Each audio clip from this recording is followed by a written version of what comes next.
SenCity est un équipement d'excellence qui est destiné à étudier donc, entre autres le changement climatique et où on voit une mini-ville sur laquelle on peut imposer un climat qui ressemblera au climat que nous aurons dans quelques années sur Terre. Donc on peut aller jusqu'à plus 40 degrés et imposer des conditions d'ensoleillement particulières.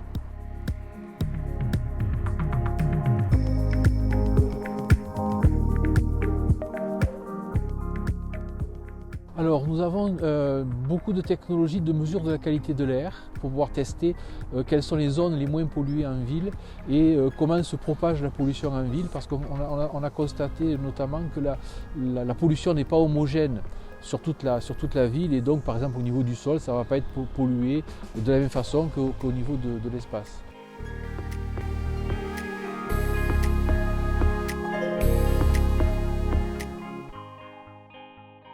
Il y a deux aspects particuliers qu'on va étudier dans cette seconde expérimentation. Premièrement, l'effet des canyons urbains. On a deux murs qui simulent des façades de bâtiments. On va pouvoir imposer la température en façade de bâtiment et voir comment ça se propage. Et à côté de ça, on a au fond de ces deux façades, on a installé des jardins urbains pour étudier l'impact des arbres sur le rafraîchissement des rues. Et donc comment est-ce qu'on doit gérer l'arrosage des arbres en fait, pour que ces arbres génèrent du frais quand on est au fond d'une rue.